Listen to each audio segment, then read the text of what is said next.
Harmonize with me and hold me tight all through the night. You're shining bright. I'm your oyster, baby. You're my pearl.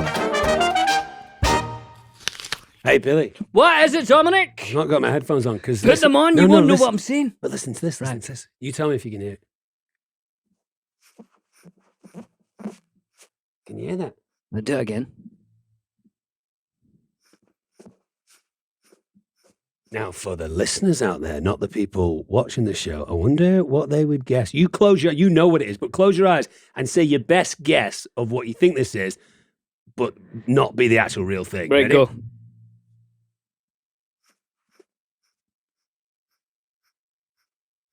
I tell you mine. Yeah. An old man running up a hill in a park, trying to chase after his old dog. Let me hear it again. Oh, yeah. What would you say? I would say it was like a Great Dane has got the scent of a squirrel and behind a bush. And he's chasing after it. He's going.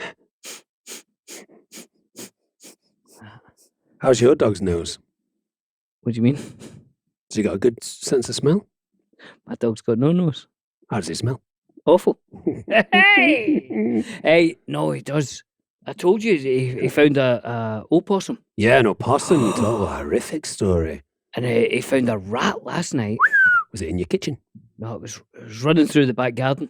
And my wife said, "Was that a rat?" And I had to say, "No, it was a squirrel." But it was a rat. Oh, not so. But she'll know now. She doesn't listen to this. Oh, no, why would she?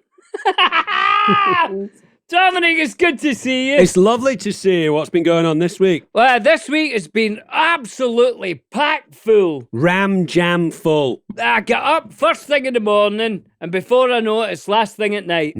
We have that conversation quite a lot. I check in with you very often. You never check in with me, but that's fine. I always go, "Hey, Billy, how was your day?" And you go, "Absolutely slammed. I don't know what went on." And suddenly it's 6 o'clock. Exactly. And I go, "Have you got time for a little League of Legends?" You say, "No, I've not got time. I've not got the brain space for it." I'm maybe putting something in the oven. Was it halibut? A friend came round with... Frankenstein. No, a friend came round with, what do you call that? The pasta with the cheese? Cheesy pasta. No, macaroni. Oh, macaroni. Macaroni and cheese. Oh, they But made macaroni and cheese for you? Yeah, and he piled it up so high that when I put it in the oven, he said, "Put it in the oven for 30 minutes at 425. So I did. Next thing, the whole house was full of smoke because it had dripped off the sides, Dom, onto the bottom of the oven. Oh, no. I never put a tray underneath. I should have put a tray underneath it, you see. Yeah. And the place was full of smoke. Fire! Fire! It was like backdraft. I was scared to open the door. Yeah. You got to feel the handle. Yeah. Now, did your dog alert you? Did Bobby come over and go, Nothing. just sleeping, going, "Lovely smell of cheese in there." Lovely smell of burning cheese. Lovely smell of burning cheese. And then it sounded like this. Oh, very strange, yeah. Like that. Hubble bubble, boil in trouble, yeah. Exactly. Well, what a time you've had. Kitchen Mishaps by Billy Boyd And have you done it? this week. Doing a lot of doctor stuff, are you not? I'm having a colonoscopy. Now, listen, everyone out there, if you're 45 or older, there's no shame in it. Go get a colonoscopy. Ryan Reynolds, one of the great modern day movie stars, and might I say, a dreamboat. Him and his friend, Rob, is it McElhaney? McElhaney? I think. They both had a colonoscopy on camera to try and rid us all of the shame of a colonoscopy. Now, Well, there is no shame. You shouldn't be ashamed. You, It's more of the hassle, isn't it? yeah. So when 'cause you're getting yours... I'm getting mine done this Wednesday. Well, wait here. No, sorry, Thursday. And you're getting yours Thursday? done, yeah. Because Wednesday I'm doing a whole liquid diet. Thursday That's morning, right. colonoscopy. You? Colonoscopy. Monday. So, when's your liquid diet start? Well, mine is more intense than yours. I was told not to have any fibre Friday. Right. Saturday, kind of just liquid, but Simple food. simple food. smoothies. Sunday, only liquids, No colour. no colour in them. Mm-mm. And then Monday, in we go. So what'll that be for you on Sunday? Would that be apple juice, grape juice? What else are you thinking that's colourless that you can get down? Tea? Apparently, you're also allowed or is this the day before? Yeah, what'd you call it? Like bone broth and all that. Oh, right. Were you allowed that? Didn't stipulate to me whether I could have bone broth or not. I'll probably just have a day of like Nothing. water, really. Yeah, clear soups, juices. Well, I look forward to hearing all about your colon. Well, you'll be first. Yeah? Well, I look forward to telling you. Peeling the onion. Hey, we've had a riddle sent in. Right, go on. I love riddles. You know that, Tom. Hopefully, Eddie, our producer, knows the answer to this because we don't. Stuart. Oh, no, this is from Calvin Drake. Ready? Calvin Drake. Mhm. I have long been buried. Hey, there, dead body. It's not finished Right, yet. carry on. I'm going to start again, actually. Okay. I have long been buried, yet still many wish to sunder my head and bite my flesh. Sunder my head. Sunder? Sunder. I do no harm until my skin is pierced, Uh-huh. for then they who pierce me will soon pay with their tears. An onion. I think it is an onion, It's isn't an it? effing onion. I'm sure of it. It's an onion. The friendship onion. Incredible. What else is going on? Let me think, Tom. Any League of Legends this week? No, you want a League of Legends update? I'll give you one. League of Legends update. I've decided to try new champions because you tell me that I don't play enough. Did I? Yeah, champions. You say all you do is Heimerdinger. Well, Do there was a something point else. where I did say that, but now you've gone back to playing Kaisar at quite a good level. Yeah. So now I want to try other things. So I tried Mordekaiser. Oh, yeah, you've been good at Mordecai. I No, think I it's was important, rubbish. really. I think it's important for you to have 2 in each lane. So 2 options in top, 2 jungle, 2 mid, 2 ADC, 2 support. Because if you're playing Heimerdinger and they ban him and you're like, well, that's all I can play in mid, then you have to dodge. And I don't want to dodge. I've never dodged. I dodged the other day because I tried to play Ashe support. Someone picked it in the enemy team. I went for Lux in mid. One of my team picked Lux. I got the jungle, so I was like, okay, I'll play Kha'Zix. And they banned Kha'Zix. I was like, well, I can't play. It's a nightmare.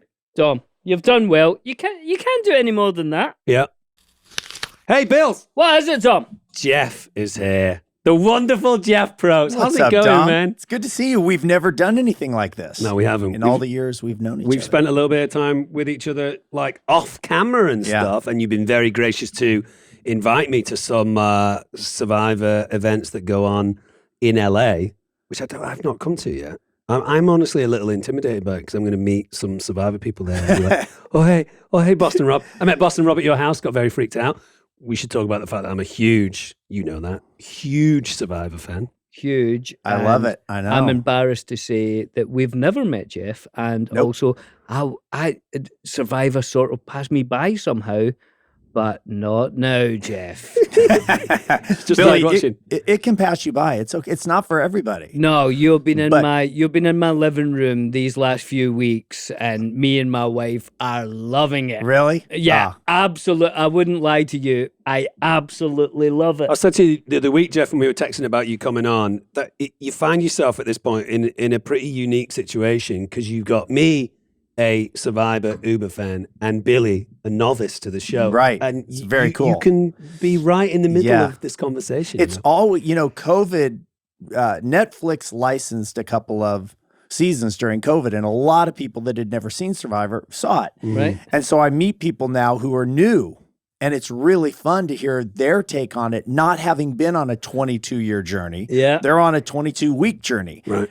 And they see the show very differently because they binge it. So they see all the transitions, in 2 weeks. Right. And it's interesting how that changes their perception of the show. I'm assuming that you don't personally go back and watch previous seasons of Survivor, or do you? Not really. I've tried to go back and watch season 1, but it is so painful for me personally Yeah. to just look at myself and listen to myself that I can't do it. Even for fun, I'm like, it's just so painful. This is going to really do some damage to my self-esteem. Well, I mean, the evolution of the show is extraordinary and something that I definitely want to talk to you about. But I agree. I mean, I've seen every single season of Survivor. It looks like a completely different show. It doesn't even look like the same show. No. And in season 1, You guys are still figuring out a Totally. lot of stuff, right? In season 1, we had 80 crew members. We now, including locals like in Fiji, we are now close to 1,000. Oh, wow. We had 80 people doing Wow. everything. Mark was carrying tripod sticks. I was, everybody. You were traipsing through the mud for an hour to get somewhere because we only had 5 boats and we lost 3 of them in a storm. So, I mean, it was real. And it was also, I remember being in a little, I don't know, it was some sort of cubicle we'd put in the middle of Borneo. And I had a whiteboard because Regis Philbin was doing Who Wants to Be a Millionaire? And he had this line, is that your final answer? Right. And I kept saying, we got to have a line. And everybody's looking at me like, oh, dude, you're overthinking this. But my point being, we didn't even have the tribe as spoken yet. Right. We were still, it was just sort of coming all at once. And Mark was such a great leader because he was fearless. If you had an idea, he'd say, I don't know, Dom, that's a pretty good idea. Let's try that. And then you just do it and see if it works. Yeah. Well, let's talk about the format of the show, because this is something that you and I have talked about a lot and something that I know gets you really excited. Survivor is quite a regimented, formatted show, right? And it's something that you really lean into.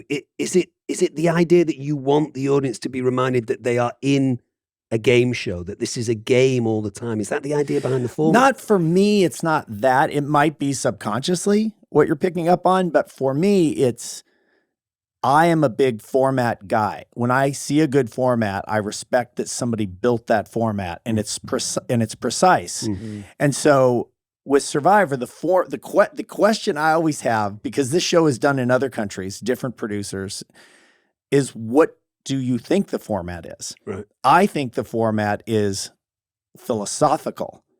It's you take a group of people, strangers typically, and unless you're doing an all-star season, and you force them to live together where they must rely on each other to survive, while simultaneously voting each other out. And in the end, a group of the people that you voted out will now decide who wins, who played the best game. What's the best game? Depends on the people deciding. For me, that's it. You could add in, there are reward challenges. There are immunity challenges. Maybe you don't have to have them. Right. We don't know. We may get to season where we don't do that. And people will go, oh my God, you've blown it again. Yeah. But so I just pay attention and remind myself every season. I go back through, what is this show about? Every episode. We just finished episode 7. One of the things that's really strong in episode 7 is this contrast of rely on each other, but compete against each other. Right. And it's subtle. You shouldn't notice it. Yeah. But it's always there. Yeah. And like, people now playing Survivor are fully aware of the game that they're walking into. And you would think that they would be a little bit more wily about the way that they should behave. But everyone breaks down.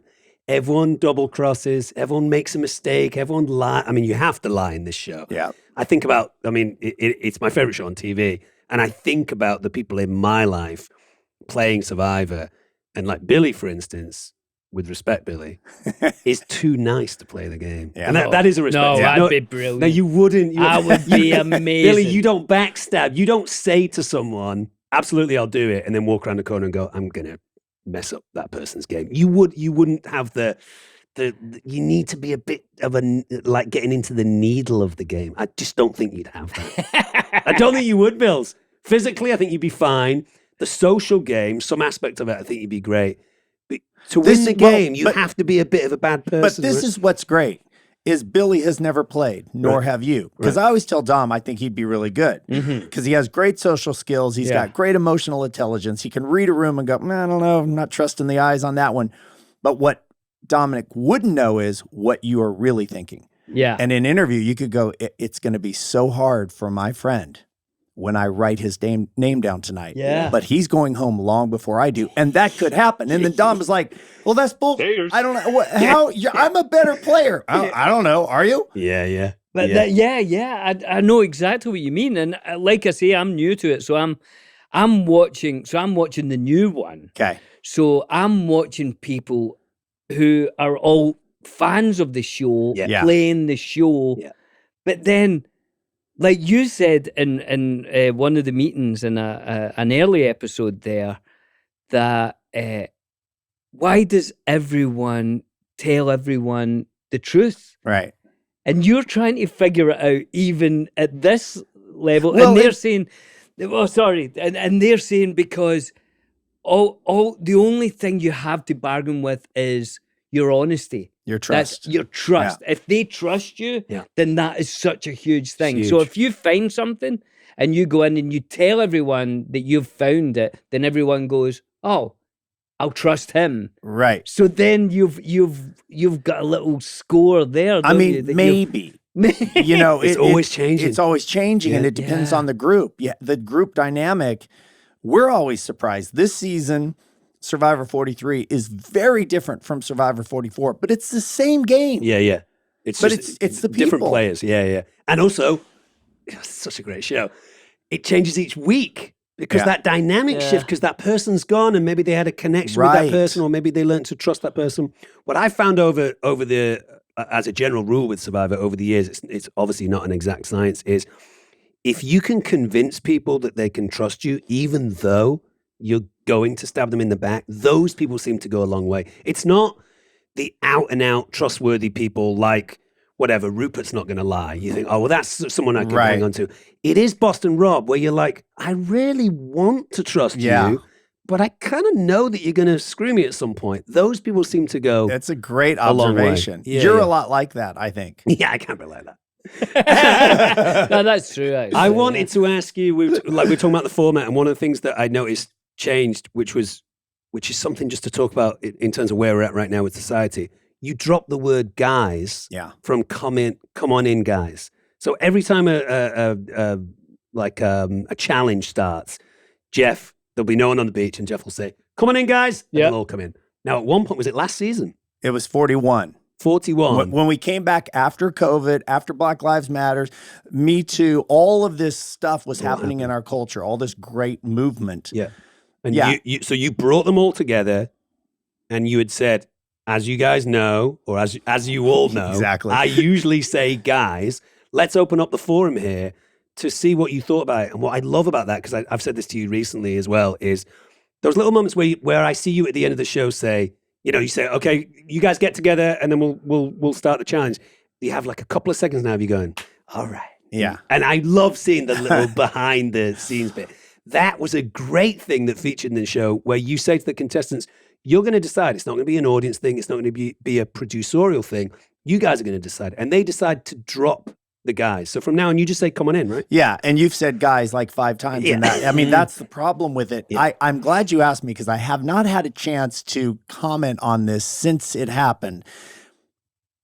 I learned from someone who told me, we were talking about it, and I said, people have criticized, like, we're too woke. Like, you should never do that. And I said, well, I don't know. I have 2 kids. I have a boy and a girl. And had I said 20 years ago, come on in, ladies, everybody would have thought that was weird. I want my daughter to know, if you think that's a weird word, gender-wise, then I got you. I don't want to be that guy, that person, that guy.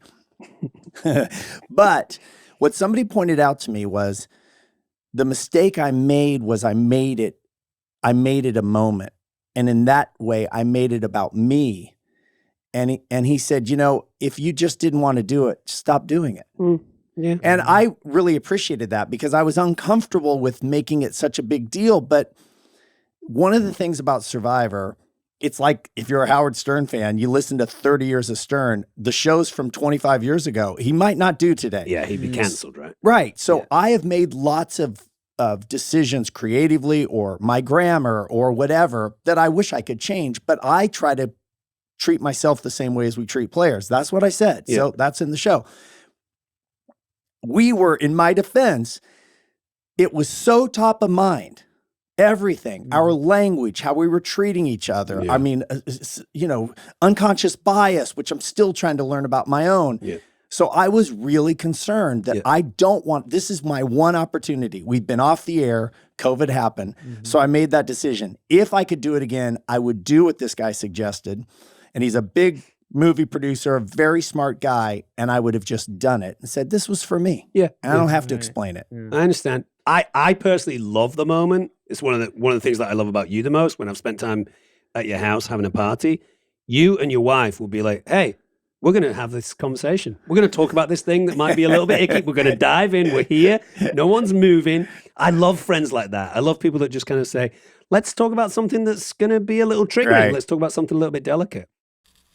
Let me ask about the buff, since I'm wearing a buff right now. Yeah. One of my favorite things. What are the rules with the buffs? Is the rule that you have to wear it in some part of your body at all times? Is that Yes. anywhere? Yeah, anywhere. And it's really just, it goes back to the very beginning when we were trying to figure out how do you let the audience identify that that's one tribe and that's the other tribe. And the easiest way is just color. Yeah. We're not going to give them uniforms. Like at one point, I remember somebody saying, well, they could all wear shirts. And we're like, no. They're going to wear their clothes. Yeah. So we try to we know who's going to be on which tribe. We'll say, hey, Dom, you're going to be on a tribe. Could you look in the blues or the purples? Yeah. And the same with the buffs. And it's just so that when you're in a shot, you're reminded, oh, that's right, Dom is not on Billy's tribe. Billy has a blue buff. Right. It's again, it goes back to, you're picking up on the little tiny things of the fabric of the tapestry. Yeah. If you lost the buffs, would the show change? No, but it wouldn't be the same. Yeah. I think still the most popular item at CBS.com is a Survivor buff. I love the buff. It's What just, is a buff? These things. Why is So- it called a buff? Well, that's just the name of the thing, right? But it's a buff. yeah. So very often you will see Yeah. ladies wearing them kind of, like a little bikini kind of top thing. Guys will wear them around their wrist. Maybe you use them as a headband. But so if, let's say the camera crew are shooting a scene Yeah. and they notice that someone is not wearing the buff, will they stop down for a second and say, hey, could you just put your buff on? Will they have those moments with them? Yeah, I mean, it wouldn't be a camera operator. They don't really talk to the players, Right. but one of our producers or a segment producer, I can't rare. imagine that really happens. Yeah, Okay. It's very rare. And our players, we treat our players, with love and respect. At least, that's what we feel. So it's never contentious or adversarial. It'd be, hey, Dom, I know you went into the ocean to wash off. Could you put your buff back on? Right. It'd be very casual. That's not a big deal. Right. Honestly, we don't really have any issues with the players. The one thing we ask them, you have to be honest with us in your interview. You cannot lie because that's how we tell the story. Right. We don't have people lying. Occasionally, like once every 5 years, there'll be a player in their first interview saying, so you promise you're not going to use this information and then go tell Billy what Dom said. And we're like, no, our entire foundation is built on this trust. Yeah. So, I think one of the biggest misunderstandings with me and players is because I'm sort of adversarial at times that I don't like players or I don't like specific players or I'm hard on a player. I have respect for everyone with a couple of exceptions, over 600 people. Johnny Fairplay. No, even Fair Play's not on that list. Okay, good. No. But I just have tremendous respect because they're out there doing it. Yeah. It's a tough game. One of my favorite things about you as the host is that you have to consistently wear different hats. So there are times where you will kind of metaphorically put your arm around a contestant to get that reaction. There are times in a challenge where you'll be pointing at someone saying, let's go. You're going to lose this challenge if you don't pick up your game. My favorite version of the Jeff, the host character, is at Tribal because you had told me years ago that the way that a contestant is able to navigate their own way through Tribal is by answering a question honestly. And if you see that someone is dodging or maybe not telling you the exact truth, you'll zero in on them and keep going after them until they're honest. Well, I remember this conversation. It's not honest. It has to move. It has to have, like, I always tell the players, actually the contrary. I say, you don't ever have to tell me the truth. Oh, because they could be playing the game. Right? Yes. Right. But you have to give me an answer because what people would love to say is, I don't know. Right.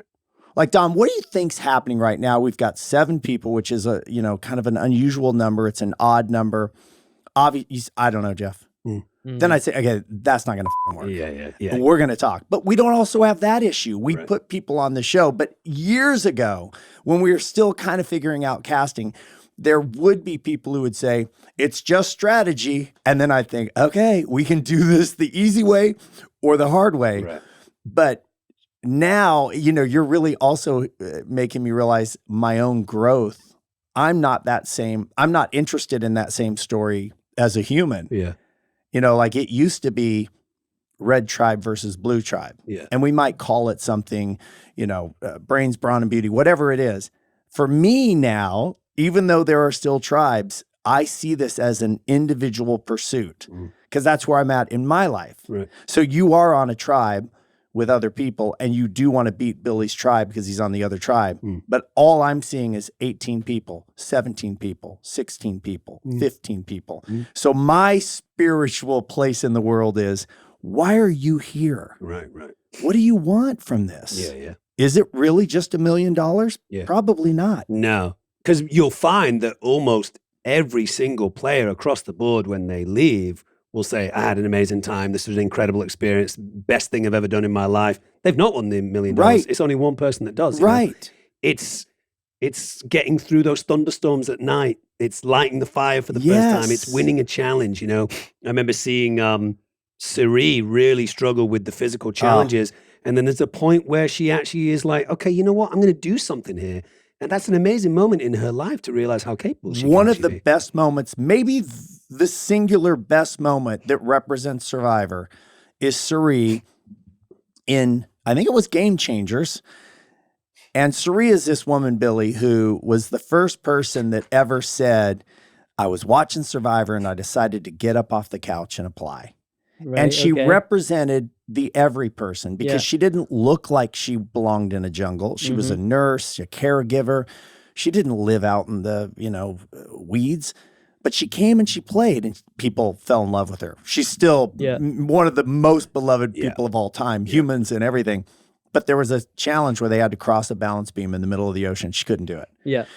And there's a point in the story of that where the challenge is clearly going to be won by the other tribe. But that's not what's interesting. What's interesting is you. Yeah. Suri. That person. You're sitting doing here that, right now. Are you going to try to pull yourself up on this platform and try to cross that beam? Or are you just going to say, I'm done? Yeah. And all the attention turned to Suri. Yeah. And I remember saying, we're not going anywhere. We got nothing to do but help you. And she got across. And it was this incredible moment. And then she ends up getting voted out, again, because that's how Survivor works. That's how it works, yeah. Yeah, that's the stuff that gives you the goosebumps on your arms. Absolutely. You can see that already. And going back to the tribal thing, something I was thinking watching it the other day, and this might be very obvious, but you being there, it seemed like everyone had made their mind up, okay, we're a duo and we're going to, it was all worked out before they got there.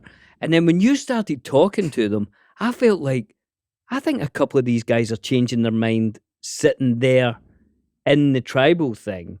Whereas I would have thought, well, once you've made, me and Dom are going to vote him out, then that's it. Right. But it felt like just sitting having that chat, I could see people like change. Does that happen a lot? Well, you're very perceptive because in the early years, it didn't change very often. Yeah. People were petrified and they would just, let's stick. We've done it. Yeah. We're good.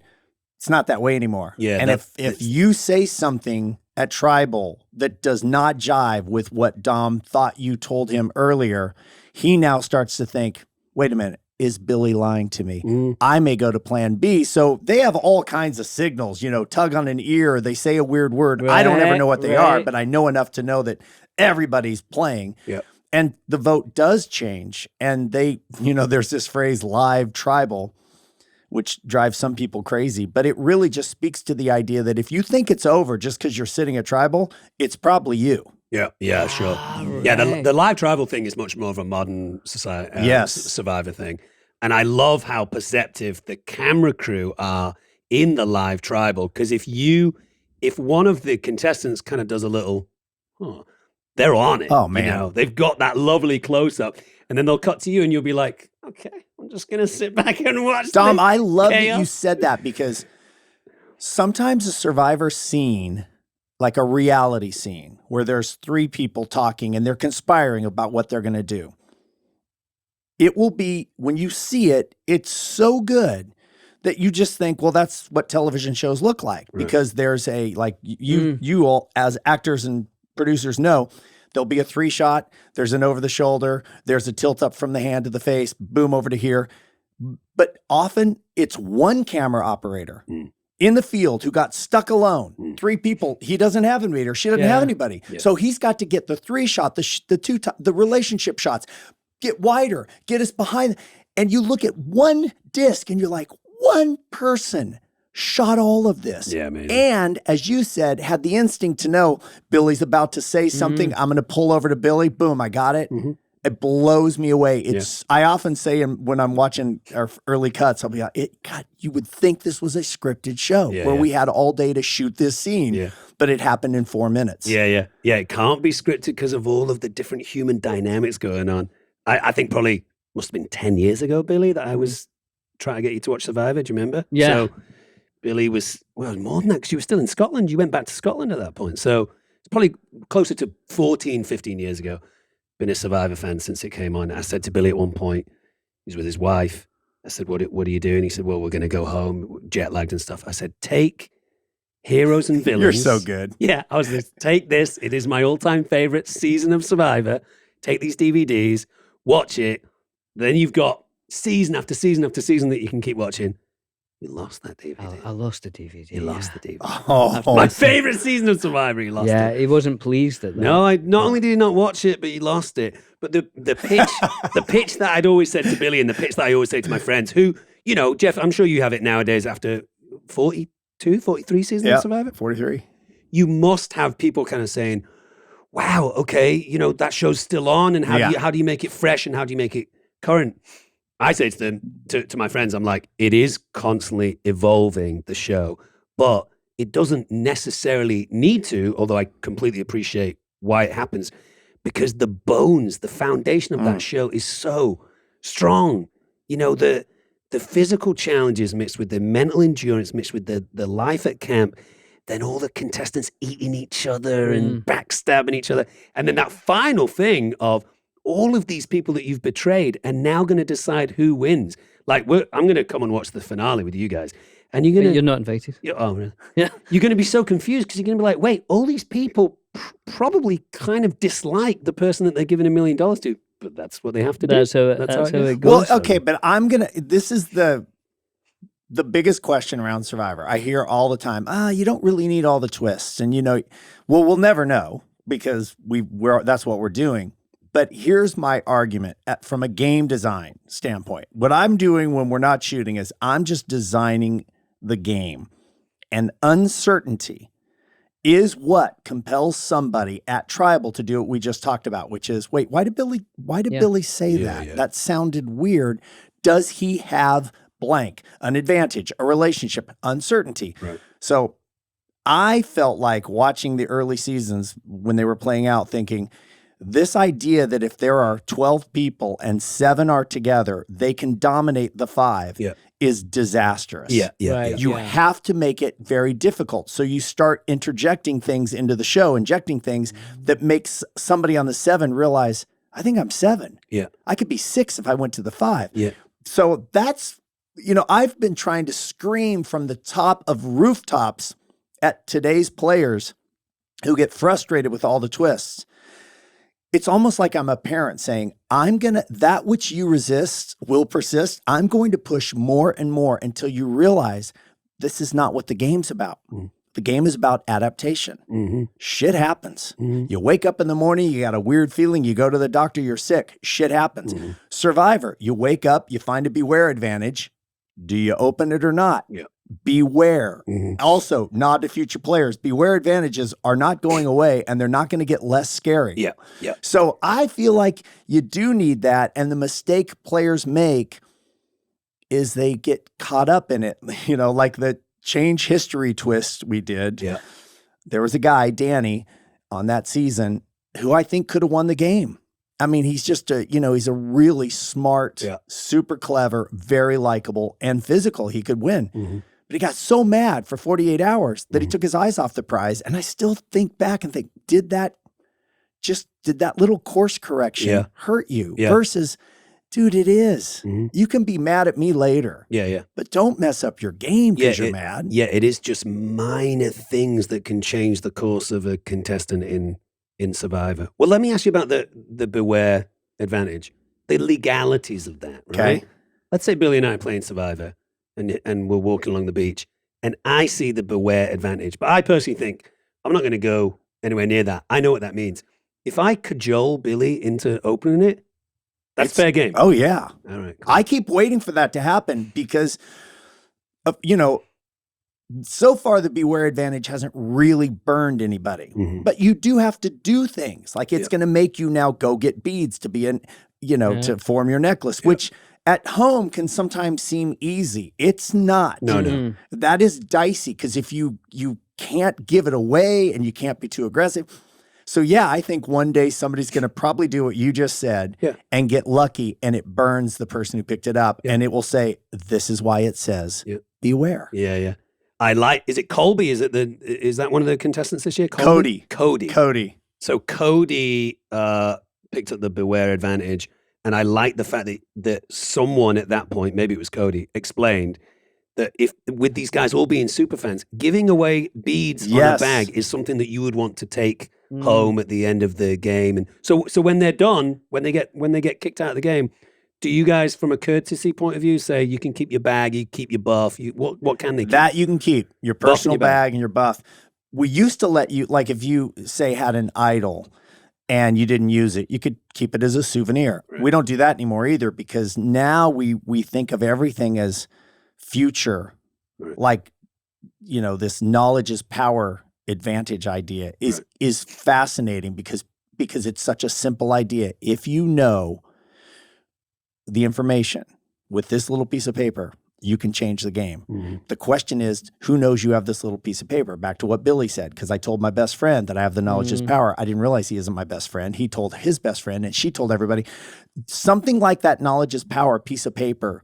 One season is going to go from one player to the next, the same piece of paper, and it'll be cursed. And then in a future season, we'll bring it back and say, this same piece of paper has burned 4 people. So we try to keep all of that and keep it in a locker and, keep it dry in case we want to use it again. I would imagine that the contracts for the contestants are relatively thick, right? Relatively thick. Yes. If you make it from the start to the end, how long are you there? 26 days. It used to be 39. Wow. Billy, it's another bone of contention for some people because some people feel like, well, if it's not 39 days, it's not Survivor. I don't feel that way like at the all. Old school people that have won, you mean? Yes. Yeah. They're like, well, you didn't play the way I played. And I'm not taking anything away from them. 39 days is a long time. There's no reason to argue about this. I'm just merely saying we spent a lot of time redesigning the game, like the fact that there is no food. At all for those first 16, 17, 18 days. People are saying that by day 3, by right? day 3. They're just like, I am hungry. Headaches. But I want to be clear, it's apples and bananas. Yeah. They're different games. Yeah. But this is the game, and we like it, and we think there's a lot of runway to play. So at what point, and I'm sure you've had it during the run of the show, at what point does a medic step in terms of a food? There's always fresh water, right? Right. So there's a well or somewhere that you can get fresh water. A well. And that water has been cleaned by someone professionally. Right. So there's always water. Correct. In terms of food, when does the medic step in and say, you know what, guys, this person needs a bowl of rice or this person needs something? Well, we do, we discussed it beforehand when we knew how many days we were planning to go in this new era. And our medical team was fine with it. They said they'll be fine. They'll be hungry, but they'll be fine. And they can catch fish, and sometimes they do, and they get a little bit of meat. But if something happened and our design was off and they said, they're in trouble, then we would introduce a reward into the game. Right. You'd still have to earn it. Right. Or we would say, hey, if you're really hungry, give me your tarp. Right. We would do something. We would never just give it. It would still be in the game. But our job is to make sure that we've laid it out in a way that doesn't happen. Yeah. And you have done that in the show quite a few times where you'll say, I'll give you this for your tarp. Yeah, well, usually it's when in past seasons, in the 39-day version, they would have a bunch of rice and they would eat all of it. Right. And in that case, our medical team would say, hey, they're just eating too much. Right. And so that's why there was an invoice. It would be, if you want another bag of rice, I want everything. Right. Because we designed this to work, and that other tribe, they still have rice. Right. So you can't say it's not enough. Yeah. It's not as much as you want. Yeah. It never is. But it's enough. I have to say, over the is it 42 seasons now? This is our 43rd. So over the 43 seasons, I'm still astounded that less people have chopped their thumb off trying to open up a Well, coconut. Because I was most, thinking that the other day well, watching it. most people You're right. playing the game have never opened a coconut before. You're right. And almost all of them give it a go during that time. And you will see people just hacking at it with their thumb here. And I just think someone's going to lose a thumb. So it's not happened yet, has it? No, but I think the same It's thing. nutty. When we do challenges where we have one, maybe even this season, where you have to take a machete and chop a rope to get something to drop. Yeah. We put the dullest machete we can because of me. Because I'm always saying to the art department, please tell me because they're frenetic. Yeah. They're running. Yeah. Like, cha. Yes. Yeah. Since I became a dad, I see challenges so differently now. Right. I'm the worst for the art department and challenge department because I am now the guy going, oh, it might be too big. That might be too high of a jump. Do you really think, couldn't it be just as cool and we shoot a little lower? And they're like, who are you? Yeah. Stop being so responsible. The water challenges are probably my favorite because it's usually not strictly a water challenge. There'll be a water challenge that might involve a little bit of land. Anything that has some element of water in, I love. Let me ask you this, Joe. What do you personally think you would be the best at in any of the physical challenges? If you had to run one of those to save your life, where's your strong suit? That's so good. I cannot believe I've actually not contemplated what elements I would be good at. Yeah, I love That's funny. They always say, would you be good at challenges? But you'd be good at challenges. You're a very physically fit guy, and you know your way around them by now. But where are you strongest? You're pretty built. I think I'd be good at like I've learned enough over the years about balance beams that you look ahead and you just go for it. Go. Right. You don't look down. You don't take your time. And if you fall, okay, you fall. Yeah. I can get up walls. I could untie ropes. I think water, I can swim, but I'm not fast. Yeah. And how about puzzles? Where you at with Well, I was puzzles? going to say, and going underwater, one time, I don't know, in the last 10 years, we started a season. The way we were going to start it, we were on a boat, and you were going to have to get supplies, and then one person from your tribe had to jump off the boat, swim out, and there was one big giant reward. So the fastest swimmer would get it. Yeah. And we were out testing it, and they weren't sure, like, is it too deep? And I go, let me go, because I'm average. Yeah. So I swim out, I'm not kidding, maybe 15 feet, maybe from here to the edge of this studio. Yeah. And then I have to dive down only like 4 feet. Right. I couldn't do You it. got no breath. The ocean is just Yeah, throwing it just you throws around. you around. And it Yeah. was so good for me to do it because it reminded me on TV, you're like, just when you see somebody do it and it looks easy, they're a stud. They're crazy good because it's really hard. So if it was that kind of stuff, I'd still be underwater struggling. Yeah. And you'd be on top of me going, Probst, let's go. Sucking it up. No, I mean, you must have those challenges a lot when people say, when they're watching Survivor, man, you could make that a little easier. Ozzy seems to be just flying through it. And you're like, Ozzy is a 1 in a million contestant. Yes. Yeah.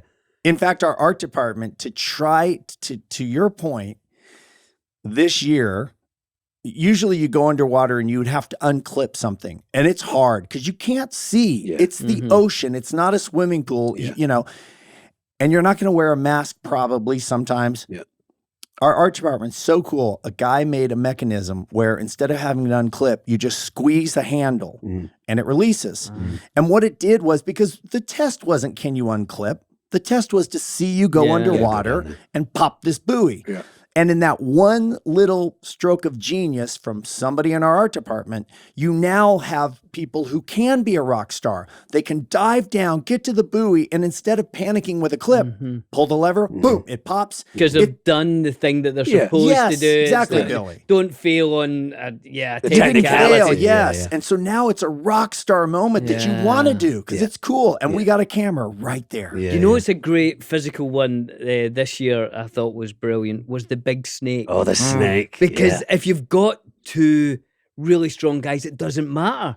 Because what was it? It was like 400 pounds or something. And it was long, so two guys wouldn't be able. Not enough. You needed the team. And it gets wet as well, Yep. you know. That Was was sand really in the smart. snake? What's in the snake? Yeah, Sand. and then it takes on That water. And thing looked heavy, man. super heavy. People hanging off it and stuff. And That was Billy, great. that's where you're watching. Like, I'm on the beach going, oh, I hope they they can do this. Yeah, I mean, yeah. we've tested it, but you never know. Yeah. And then slowly but surely they get the last bit of the tail Because you over the need top. everyone. Yeah. You need everyone because that was good. Okay, this goes back to the format. Those first 5 or 6 episodes where you're a tribe, you are forced to rely on each other. So if you have somebody that's really great in the water and really strong, you need to keep them to get the snake up. Yeah. But then you have to vote people out. And that person's not in your alliance. So you want to vote them out. But if you vote them out, your tribe's weak, you might lose and go. That's the problem with the game. Yeah, it all starts to like collapse in on itself. Yes. In a Well, really they're beautiful already way. talking about it, aren't they? They're like, we need to keep him because he's so strong. He can keep us out of the tribal thing. Yeah. But we also scared of him because he's going to win the thing. he's so if we- strong. Yeah. Yeah. Well, at the moment, we're not too far into Survivor. There's a new episode tonight, but at the moment, Cody is like the front runner, full of charisma. He's a good-looking man. He seems to be playing his game very honestly. He was great in that physical challenge. He's the guy that goes over the other side and basically uses his body weight just to try and pull Cody's the the snake guy down. who's off doing his own thing. Yeah, he's a Just- surfer dude. But you see, Dom, he's already lied Yeah, because he's a salesman. Yeah, And he's not told everybody Oh, I he's love a this. salesman. Yeah. I love it. You're Because right. they don't like salesmen. No, Led by him. Yeah. That's his idea. Yeah, he keeps calling people saleswomen. He's like, no, she's a saleswoman. You don't want that person. Yeah, don't trust so love what that. that's going to come out. You know what else is really interesting is you never know. We never know who the audience will like. We know who we liked when we were Right. out there. Yeah. Cody was charming from the minute we met him. Yeah. But that doesn't mean the audience, they could have vibed on him and went, I don't know, the surfer dude. Sure. But instead, everywhere I go, people Yeah. are like, Cody. Yeah, Love that he guy. just pops. He pops. But And then there's a young guy as well. He's good. He's like 19, but he's told everyone Sammy. he's 23. Oh, yeah, Because they're yeah. like, no one's going to respect someone. Which at is funny 19. that he said 22, I think. He Was went it from 22? 19 to 22. Yeah. yeah. But it's enough just to get that little bit of Yeah, respect, right? that's true. They yeah, seem he's to sharp. be slight mirror images of each other, those two, both kind of athletic, both, slightly masculine, dominant energies, those two, Cody. A and question from my wife from this season. What happened to the girl's chin? Yeah, she just Was got it that- scraped up. And Was that when she was trying to dig the hole under the... I don't remember. Because, It's pretty brutal. It's pretty, it's a pretty little... nasty. It's a burn, isn't I mean, it? she It looks seems as if- okay with it. She's just she's kind fine. of rolling with Yeah. it. There's been a lot of very physical challenges on the show, and then every so often you'll have a physical challenge where you'll put humans against humans, the kind of two netball nets, and you have to put the ball in Yeah. there. Obviously, in the stuff that we've seen, it can get a little rambunctious. Yeah. Are there moments that don't get filmed where you've had to step in and say, guys, you can't throw punches, you can't be No, drowning people? But there's a reason we're not really doing them anymore. Oh, is that It just got too. a bit rough? Why? Yeah. But no, I got to say again to the players, on those challenges in particular, I would say, look, obviously, this would be the speeches. You can't throw a punch. If you do, you're out of here. Right. Don't hold. Which has never happened yet. No, don't hold wild. somebody underwater. That's just not cool. But then the thing that really gets them is when you remind them, if you get to the end, some of these people, maybe all of them, may be on your jury. Yeah. So play the game the way you want to play. It's okay to play hard, Yeah. but just I've gotten less comfortable with it. Yeah, And maybe that's because I'm more woke. I don't know. But there's no need. Our challenges are bigger than ever this year and next season, this season and next season. They're tougher than ever. They are tough, but they're achievable. Yeah. You just got to work together. They're like, you'll see a lot more walls that you have to get up that you can't get up without somebody. Right. It's impossible. Yeah. Right. So you got to rely Right. You got to on build Billy's that shoulders. group mentality, and then you got to vote that person out. Exactly. In those kind of intimate moments that you guys build into the show, someone's found a hidden idol. They need to have a talking heads moment with the camera crew. Someone's having an intimate moment with the camera crew where they're talking about a loved one that they're missing, or can they get through this next tribal? What's to stop one of the other fellow contestants just to walk down the beach at that point and completely ruin that We intimate protect moment? them. So- When we're so do doing you- interviews. So do you say to the contestants, hey guys, we're taking 10 minutes over here, stay in the camp? No, we don't say that. We just we say, if we were taking you for an interview, we take you somewhere private And we have a second producer who's watching to make sure that nobody would try, if they were so inclined, to get within earshot of the interview. That doesn't happen. It just doesn't. People don't do that. We wouldn't tolerate it. Right. We're really clear that we don't ask for much. Right. But you gotta. But that's not cool. The only things we ask, like I said, were be honest, and you have to respect our crew. Right. Because if anybody did say something, whatever, like, I don't know, say something to a camera operator or a second producer or anybody, we would definitely pull them aside and say, that will not fly. Yeah. Everybody out here is busting their ass. But again, Dom, I know I sound like a broken record. Most people are really good to work with. Yeah, of course they get tired and irritable and all that, but we understand that. Yeah. But we don't really have, like, I'm telling you, this group, they're as likable as they seem. Yeah, and we've just started. Yeah. It's We still have extremely so much likable to cast. get to know about them. How close are the camps? Well, not close enough to get to. They couldn't Yeah. get to the other. No. Right. I mean, so I suppose you could if you got in a boat and started paddling. that but was your thing. But what is a normal day? Like cameramen, and is there always someone in the camp? always. Or, how many? A couple of cameras? Several crews during the day, and usually at night, often it's one segment producer who's getting it's often their first real responsibility. And it's a big one because the good news is they'll probably sleep all night.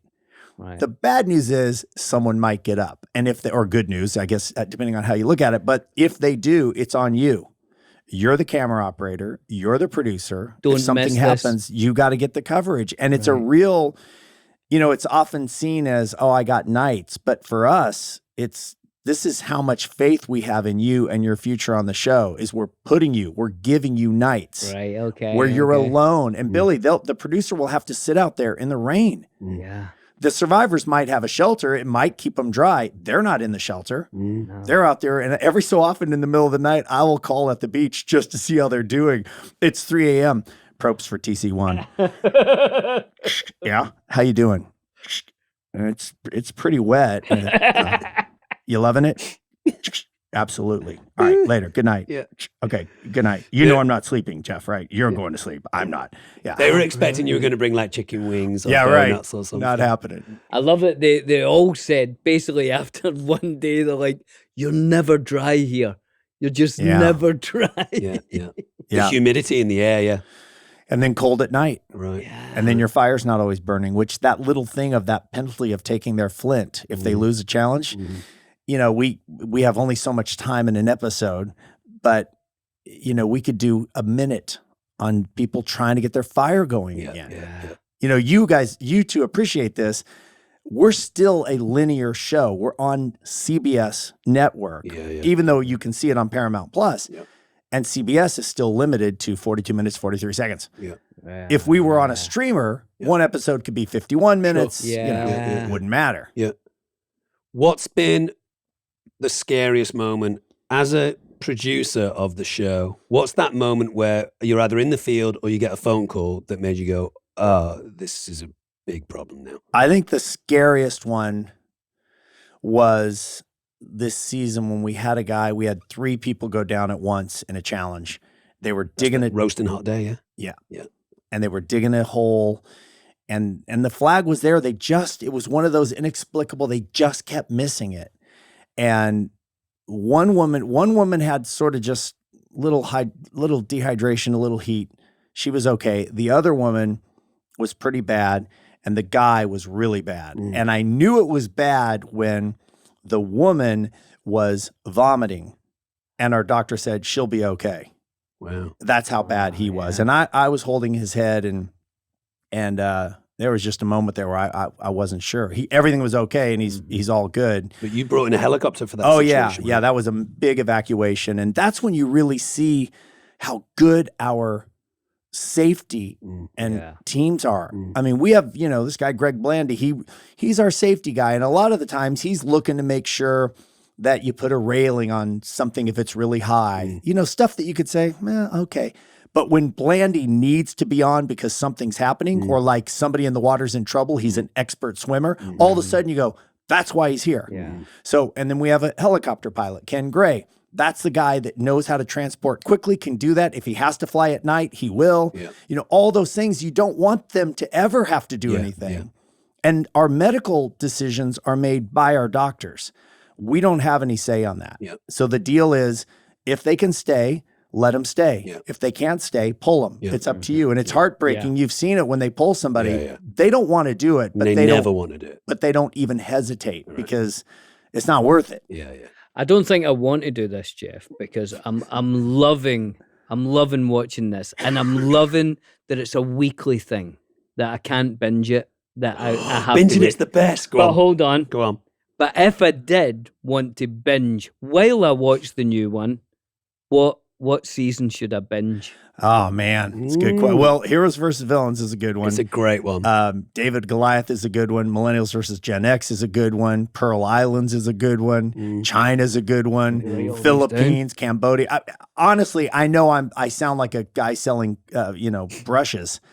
But Australian Outback's fantastic. Yes. You've got basically, I that can't crazy go wrong moment with Skookum. No, you can't really. There's- I would probably say, and you alluded to it at the start of us chatting, I don't think you should start with season 1. No. Because it's not the show that you there's no guys need. ever envisaged. You could go back after watching a few seasons and go, here's the genesis. Yeah. Yes. But it really starts to catch fire, I think, round about season 3 or 4. And then it's getting better and better. I it's hard for me to answer it because I'm aware that I'm talking about the show I work on. Yeah. I think our storytelling is as good as it's ever been. Yeah, it's brilliant. This is what Dom says. He says when you meet him, he says he loves the show. He really loves it in a way that is I drank my wonderful. own Kool-Aid. Which No, is I great. love it. It's brilliant, Jeff. Which is a great thing, to be involved in a show that you love so much. Yeah, you're so passionate about it. You're so positive about it.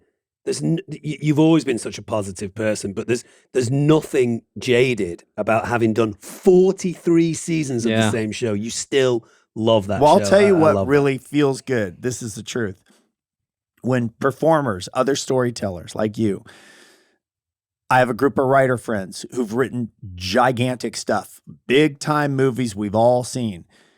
And when they write and say last night's episode or that scene sequence where this, and this happens, it's so gratifying because that's what we feel we're doing is we're telling a story.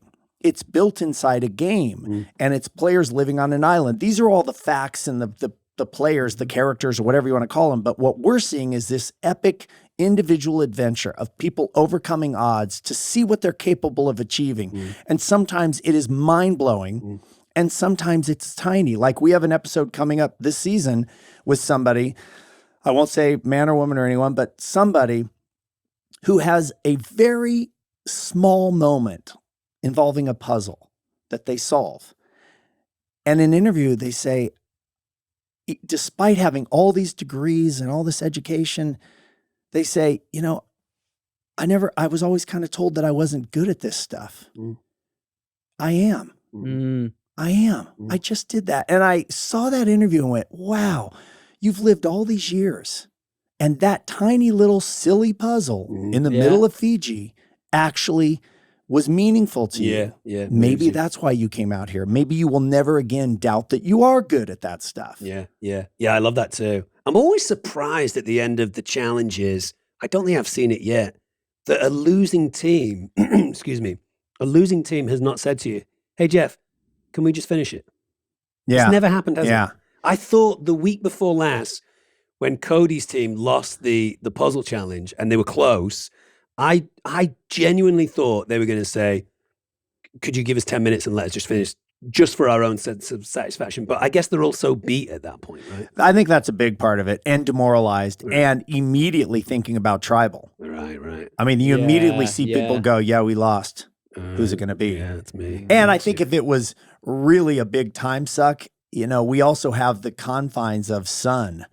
Like we have to get you back to camp so that we can let you decide who you're going to vote out tonight. So we also have a ticking clock. We got to get you in the boat, get you back to camp, give you time to strategize and do what you want. Because once the sun goes down, we're going to tribal. Yeah. If you've probably been asked this question a million times before. If you were able to Frankenstein the perfect Survivor contestant to win the game Wow. out of people that have come and gone, what would you? That's a good how question. Would you put them together? That's a great question, especially lately because we've worked really hard to put on likable, rootable people. You know, I love everybody if we don't have unanimous consent by our producing team, you're not going to get on. So if you're on, we want you here. So how many producers have to say yes? Quite a few. I'd have to count, but I mean, it's a handful. Right. And on the flip side, if only one person really wanted somebody and nobody else did, I don't think you get to play that chip. We used to talk about you can have one player who do you want, but it's gotten to where if we're not all seeing it, then let's just wait and bring them back next year and talk to us. So I think what I'm getting at is the Hall of Fame of Survivor is full of great players who will never win because it's impossible to win. Yeah. It's impossible. So I think the skills are, you obviously have to be a good read. You have to have emotional intelligence. If you don't understand when something's sideways, you're in trouble. But you also have to be able to be duplicitous with the right people and be loyal to the right people. Sometimes the right move is telling the truth because Billy is going to be loyal and we're both going to go to the end and one of us will win, but we're going to get there. You and me might play and you might be in an interview going, I can't believe Probst is going to believe me. All the times we've talked about this, but I'm taking him out tonight. Yeah. So I don't know, but I try to say, even though I know it's easy to say and hard to do, to play the first time as though you're playing the second time.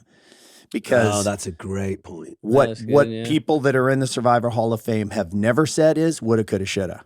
Right. They might say, I played the idol I didn't need to. That cost me. But they don't say, I was afraid to play. No. But it's easy to say because you only get to play once probably. And you want every minute. But if you want to win, you have to play to win because I'm watching too. And if you get to the end and I think you weren't playing to win, I'll never give you my vote because I played to win and I'm out. So I'm going to give it to the other dude or the other woman who played hard and beat me. Yeah. But that's easy to say. It's like, are you going to go for a home run knowing you may strike out or are you just going to try to get your bat on the ball? Right. Two different outcomes. Yeah. I mean, it feels like the people with the biggest swings, the most bombastic kind of plays, they obviously stick their neck out, but they usually go pretty far in the game. Also, the contestants that have won it twice is extraordinary. Right. You're Boston right. Rob's won twice. No. Only Sandra. Twice. Sandra and Tony. Oh, you'd like Tony. Yeah. Tony's a really interesting New York fireman. So the thing that Tony did, spying at the well, right? That's within the rules of the game. So I wish more people did it. Tony was spying at the well. So where they go to pick up their fresh water every day, Tony erected a little hide and would the spy shack. Oh, nice. To listen in to what people were saying, and it paid off for him a couple of times. He worked so hard out there. He's an interesting. So dude. he built a little thing that he could hide in. And imagine you got to do that while other people are around. Yeah. You got to be really clever because if you leave, they think you're doing something. Tony? You're looking for an and idol. He was always leaving. He was always leaving. Him and what's his name? The little hobbity guy that was with Parvati that no one really. Oh, Russell. Him and Russell were always leaving. And it's a different game now. Russell would have to adapt his game. Yeah. Even though if he listens to this, he'll say, no, I wouldn't. I'm the greatest of all time. But he would have to adapt, but he might be able to. Right. You can't play that game today. Right. But now you play a different game. Genuinely looks like an evil hobbit, Billy. If you can picture an evil hobbit. I can. I wanted to ask you, Jeff, because I don't think I've seen you bristle too many times. The only time I ever see you bristle on the show, it's in the finale where we're finding out who's winning. And someone out of the contestants that have been brought back for the finale will mention the editing. Yeah. And you'll go, here we go again. And we all know in creating a show, there has to be choices to be made. But I wanted you to respond because you never respond. You just kind of go, okay, we're moving on type thing.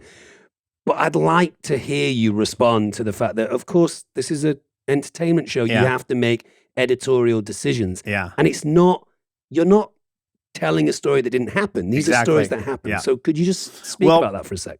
in the editing bays, they're probably not posted anymore, but as annoying as this will sound, kind of early on when I sort of took on the show running, I wrote this, this Jerry Maguire moment, which is basically, here's what our moments have to be. And it was, they have to be honest.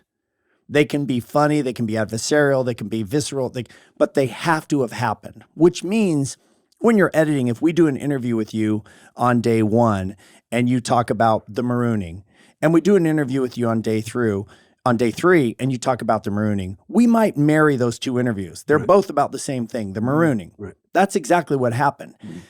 So that kind of structuring of a scene is completely realistic and normal. What wouldn't be okay would be to take what you said on day 1 and pull out a few words so that you actually are saying something different. Right. So we would never do that. Right. So that's our fundamental thing. Then you get into players feel like, oh, you didn't show the time I told all those jokes. I was my so good funny. side. Yeah. And they're right. Right. There's so much great material, but we have a show to tell. And our thing is, this is a murder mystery. If you structure it like a murder mystery, who will be killed tonight? That's what we're looking at. So your funny stories, they just didn't fit. Right. Sometimes they do, and you get in. Yeah. Or most commonly, as hard as it is to hear for former players, you're not exactly who you think you are when you look in the mirror. You are sometimes more annoying. Yeah. Maybe it's because you're not eating. You're not quite as funny. And all those interviews about you, I mean, they're telling you the same thing. So I always feel bad because I get it. I mean, look at me. I've been doing this 22 years. I could point to 100 things that I wish weren't on the show that people mock me about. Yeah. I'm evolving too. Yeah. But the biggest thing I hear is the winner's edit. That's the one that gets me. Right. Oh, he's getting the winner's edit. Right. She's getting the winner's edit. I'm here to tell you, there is no such thing as winner's edit. Yeah. There's nobody in our team that would say, well, Probst, we do have a winner's edit. Right. We look at the show. We know now. We're writing it just in a different way. When you're in Lord of the Rings, somebody wrote all these scenes and all these words. And then they hire you to come in and bring this thing to life and bring whatever you are and make it. And that's now what it is. And then somebody edits it and they twist it a little. Somebody puts music to it. The only difference is we don't write anything. We structure a game and the specifics of what's going to happen. The players write it. Right. And then we go back and say, now treat it like a mystery. Pull out that clue because that'll give it away. Leave that clue in because that's fun to nibble on. And now at the end, you're like, who's it going to be? Right. And sometimes you're right and sometimes you're wrong. Right. I mean, it's always the sour person in the finale that says, well, you edited it, and you're like, well, that's because you didn't win. It's never the winner that goes, well, you should have Exactly. They were perfect. It's a little bit of sour grapes for those guys. I think my all-time favorite episodes in Survivor are the merging of the tribes and the feast, because very shrewdly, you will often have alcohol at that feast. Little wine, nothing too crazy, Nice. but they've not drank for a couple of weeks. They haven't eaten much. Yes. Not eating much either. They all get a little loose. They all get a little lightheaded. And just as you said there, they're not quite as funny as they think they are. They're not quite as dynamic. You'll get someone that's had 3 or 4 glasses or 2 or 3 glasses and they let rip, and then they'll probably get voted off that day. It often happens. Yeah. And you're reminding me that a lot of times players will say they didn't show that I was in charge of that vote. Oh. They made it seem like Billy was the mastermind. Right. Yeah. And that is subjective. Right. We have all the information. We have what they don't have. We have every single person telling us. So we're going to go with what we're told. Right. But it's possible that you really believe you were the one that influenced it, and what you did was gave Billy the agency to believe it was his. Yeah. So that stuff is a little sticky because there's never an objective answer to who was in control. Yeah. Because everybody is the hero of their own story. Sure. Yeah. Well, should we eat the world? Well, I think so. I'm starting to feel like one of the survivors. I'm starving. Billy and Dom eat the world. Every week on the podcast, we ask people to bring in something that has an interesting story, and you brought in something that I love as well. Yeah, these are boring, but I know you. them. I think you like this flavor. That's my favorite, the black one. Do you have a choice? I'll go that one. Okay, peanut butter, Now, you said you live on these while On you're making location. Survivor. What's the other one? blueberry. Can we swap? Yes. Why? What was the brown thing that you didn't like, Bill? Peanut butter. Oh, no. I like peanut butter, but I don't like peanut butter flavored things. I like eating peanut butter. He's a strange man, Jeff. Well, these aren't peanut butter. See, that's what these bars are. So let's talk about the Okay. RX bar. This is what's in your peanut butter chocolate. 3 egg whites, 14 peanuts, 2 dates, and no BS. They keep it simple. 14 peanuts. No, in that. 14 dates, isn't Is it? No, 14 2 peanuts. dates, 14 peanuts. 14 peanuts. And chocolate. Wow. So, I'll tell you what's in mine, Tom. Yeah, go on. 3 egg whites. Mm. I need that because I'm bulking just he's now. bulking. Jeff. Are you? Well, Yeah. Jeff will tell you about that. I've started about 6 months ago. I thought I want to see how strong I can get. Really? Honestly. Wow. And I started bulking, and I love it. I love eating.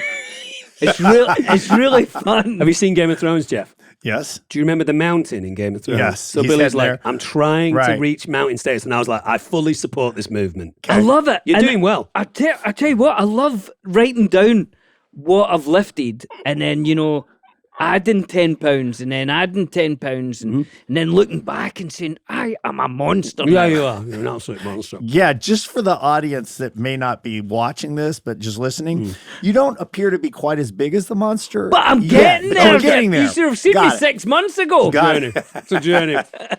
Well, you're obviously in great shape, Jeff. In that time that you're away making Survivor, is there a gym? Is there access to a gym? For you, obviously not the Yeah, contestants. I started bringing a gym or building a gym probably early on with like just a little piece of gear. And that's really all I have is a few pieces of gear. But I need it because anybody that works out and feels this way will understand it. I get energy from doing a workout. Oh, absolutely. Yeah, I'm not tired afterwards, but I can get really lethargic if I'm not doing it. Same. You're the same. Oh, Yeah. absolutely. So I really do. I only care about Survivor when I'm on location. We're isolated from the world.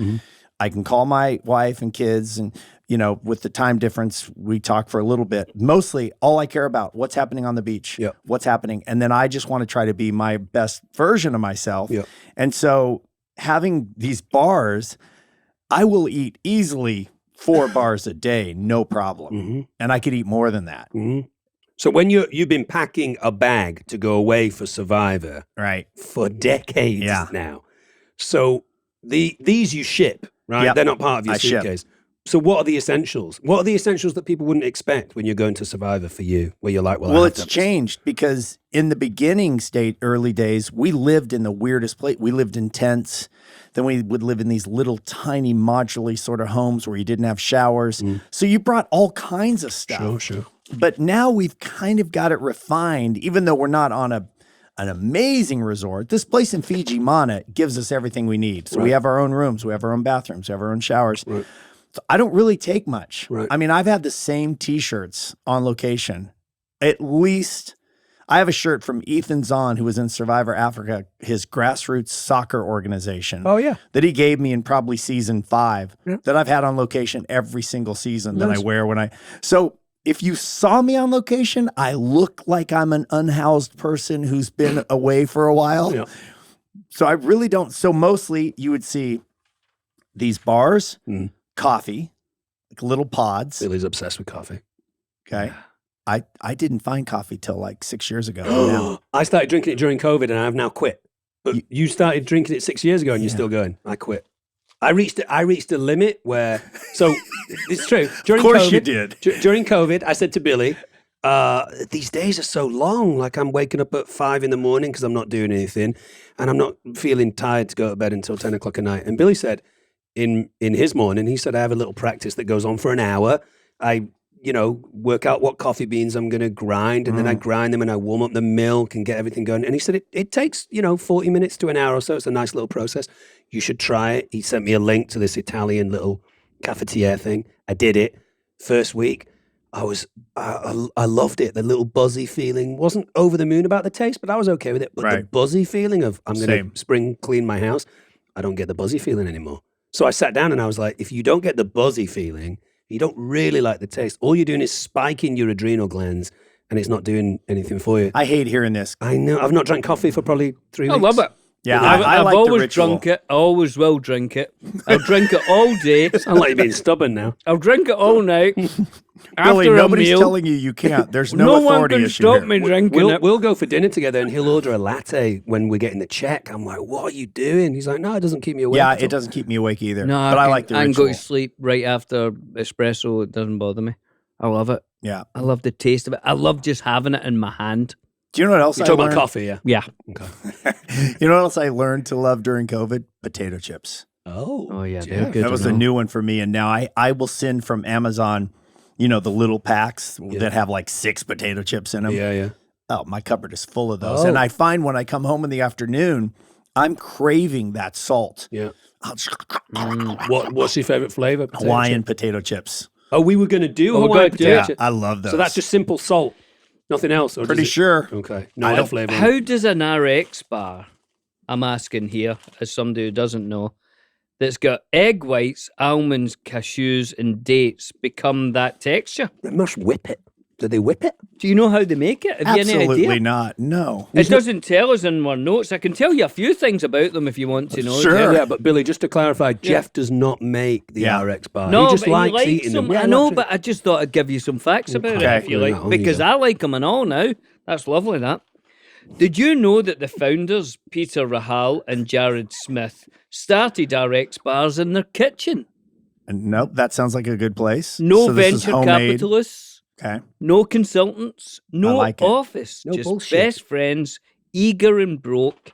They wanted everything about the beginnings up front and in the open, just like the ingredients of their protein bars.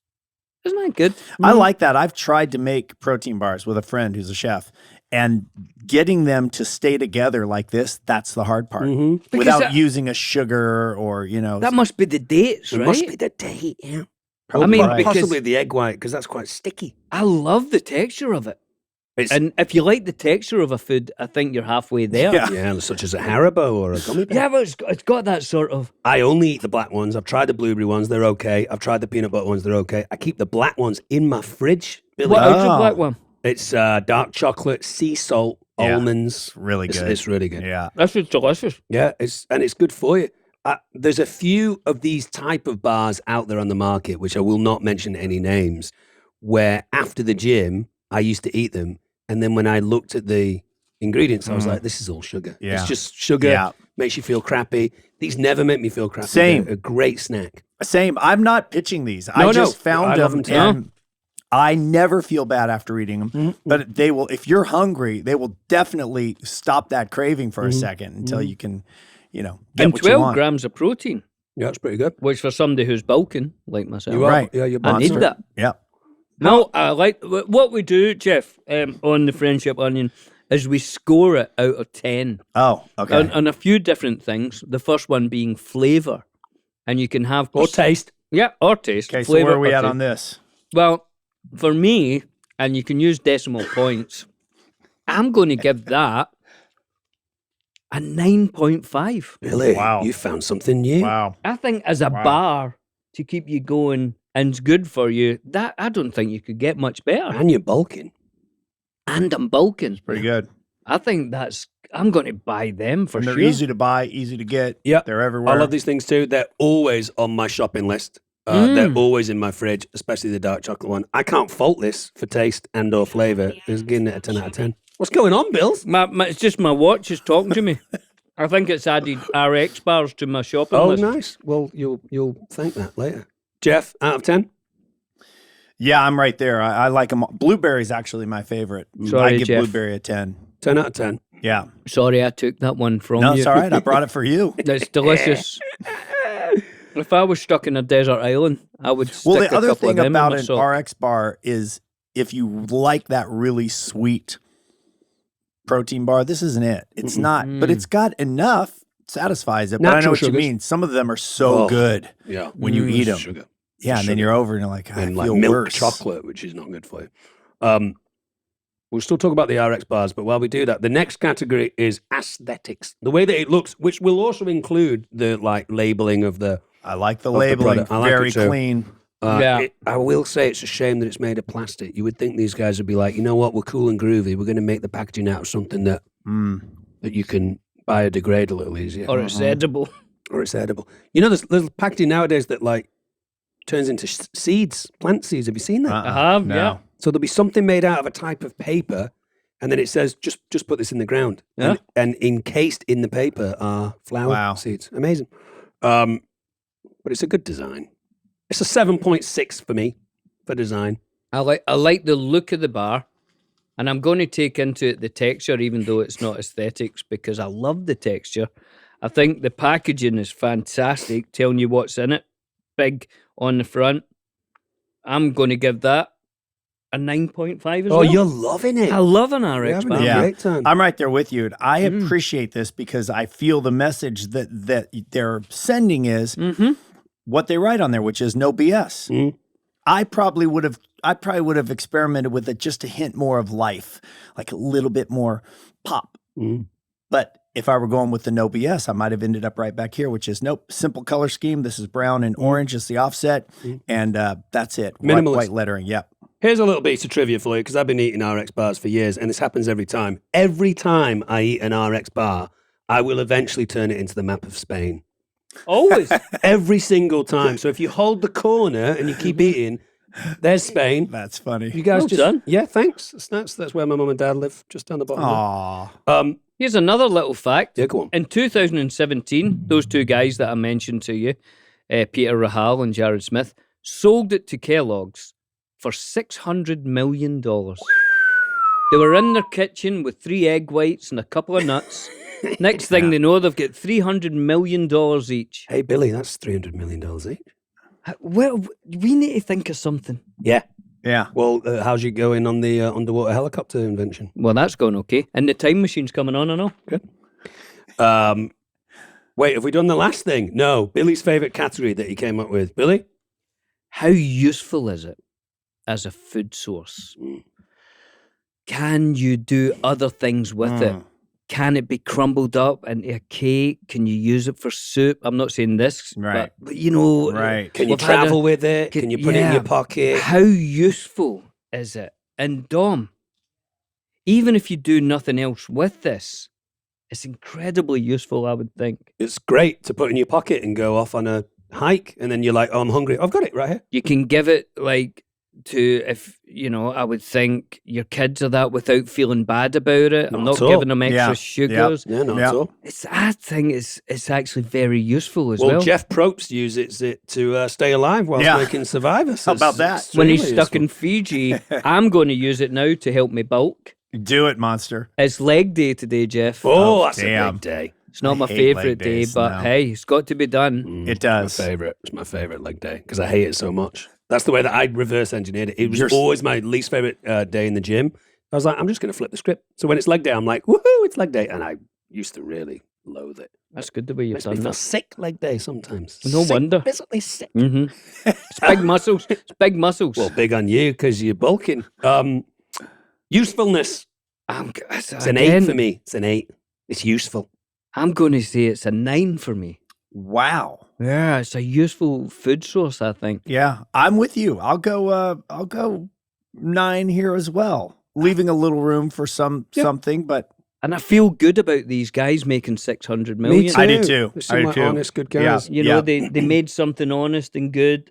Yeah, I love it. That's love a it great too. thing to bring, Jeff. Thank the you RX for that. bar wins. Yeah, that's a big one. Jeff, whenever we have people on the show, because this is a show about positivity as well and seeing if we can inspire people, we try and find out the route that our guest went to get to the lofty position that they find they are at now. If there's someone out there that thinks, I would love to be a host of a TV show, I would love to follow in the Jeff Probst path. Mm-hmm. What advice would you give someone that wants to go down that path? That's very specific I know. today. I never really looked at it as hosting as much as I wanted to be a storyteller. And I always wanted to be behind the camera, and I made a couple of little movies. But then I realized when I was just starting, I got hired to host some corporate videos, you know, where you would like do stuff for Eddie Bauer or some company. And then I realized, oh, the power of the performer is you're locking that performance. You two locked, you know, You locked in these things that are in our, zeitgeist now. And so being on both sides was really appealing. I never dreamed it would manifest in this way, where I get to be the host of Survivor and also be behind the scenes helping to create it. But getting the job turned on what I thought was the worst job I'd ever had, which was I did a bunch of work in Seattle, and then I got a job at FX, which was this live television network. Before it became FX Scripted, it was just this live thing in New York. It was really fun. And Peter Feynman ran it. And what he said was, you're just live television all day. And there was a bunch of hosts there. And he said, just try something. And if it works, do it again. And if it doesn't work, try something else. So that was the first thing I was taught, was just be fearless. Just try it. Then I come to LA and I get a job at Access Hollywood. And I still know lots of people at Access and I like them. Wasn't for me. I did not like the red rope. That touched my authority issues. And I also didn't really like having to ask celebrities questions they didn't want to be asked. It just didn't work for me. But one of the interviews I did was with Sandra Bullock. And when you two do interviews, you're trying to give the person interviewing you something unique so that they can do something with it. Not the same answer, even though it's the same question. She did that with me. She was just really nice to me. She doesn't know me. She doesn't know me to this day. But we kind of flirted in a playful way about her blouse being unbuttoned low. And she went with it. And I put that on my demo tape. It's ridiculous. But what I'm getting to is when I finally got hired by Mark, I said, what was it? Why'd you pick me? And he said 2 things. You had done thousands of hours of live television at FX, and I knew the show was going to be live in a jungle, taped, but live. And you had this interview with Sandra Bullock, and I thought, well, if she's willing to be that friendly with you, then, maybe other people will talk to you. Little did he know, she was just a good human doing me a solid. Right. But I always remember and say to people, the job I hated for a year was the job that led me to the job I love. So we just never know, do you? Say yes. Yeah. Just say yes. We know in our business, we meet people like, I don't know if I'm going to do it. Really? You're certain your phone's going to ring tomorrow. Dude, you should say yes immediately and be so lucky to be stuck on that show. Right. And as you say, it might be something that you're like, I shouldn't, but someone sees that. And then that leads to the thing that you're like, this is what I want to do. But if you hadn't done that one hurdle, who knows? You wouldn't have maybe got that. Yeah. When Survivor was launching, I had gotten $1 million to make a movie with Ryan Reynolds and James Earl Jones and Robert Forster, who's passed away recently. Mm-hmm. But when the movie was over, it was a really fast shoot in Canada. It was a tiny little movie. I couldn't believe I had these actors saying yes. And Ryan Reynolds was not Ryan Reynolds, but he was incredibly talented even then. When it was over, Survivors were cutting it and Survivor's hitting, and it's becoming popular. It's the first season. Forster calls me and says, let's take a walk. So we go hike Runyon Canyon in LA, and he goes, I'm going to tell you a story. I had a good career going. Was in some movies. And then I did a movie that bombed, and I didn't get work again for 25 years until Quentin Tarantino came into a little cafe and dropped Jackie Brown in front of me. Mm-hmm. You're going to be tempted to leave Survivor. Mm-hmm. This show's going to run. Ride this wave until you hit the sand. Mm-hmm. And I didn't even really know what he meant. I knew what he was saying, but I'd never been on a popular show. I didn't know what he was talking about. Yeah. And as the years went by, that wisdom became more and more clear that he was telling me, I've been where Europe could head. Yep. Don't be the dummy that says you're going to do something else. Yep. Yep. And I've had those moments, as I'm sure you can imagine, where you're like, God, I am kind of tired of doing the same show. But now I look back and I go, oh, thank God Forster was in my head. Yeah. Amazing. Well, that's brilliant, Jeff. As always, extremely inspiring. It's great to chat to you. Love chatting with you too. Yeah, well, you've certainly got a new fan in me, the show, and you as a person. Oh, thanks, Billy. Really lovely. Yeah, lovely to chat with you. And it's Survivor Day today, so we get to drive home and watch another episode. Oh, and it's fun. We're definitely having a finale. I would say a pizza night. You're not invited. Really? Well, could I invite your wife to my house? No. Oh, that's a shame. My wife is loving it as well. She's new to it as well. Well, tell her hey and thanks. She's loving it. It's such a fun, it's a great show, and it's got a great feel about it, even though it is a game that people are backstabbing and stuff. For some reason, there's an optimistic feel about it. Yeah, or some, I that's don't good. know why. There's a fantastic escapism to Survivor. Yeah. The color Yeah. scheme, the animals, the ocean.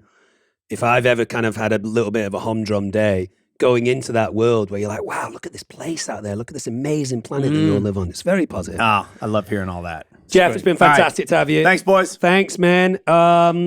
All right, you guys. We'll see you next week. Rate, review, and subscribe to the podcast. You can get our merch at thefriendshiponionpodcast.com. And you can check us out on YouTube, Friendship Onion. Yeah, and leave a message at speakpipe.com/The Friendship Onion. We're off to watch Survivor. We'll see you next week. Toodles.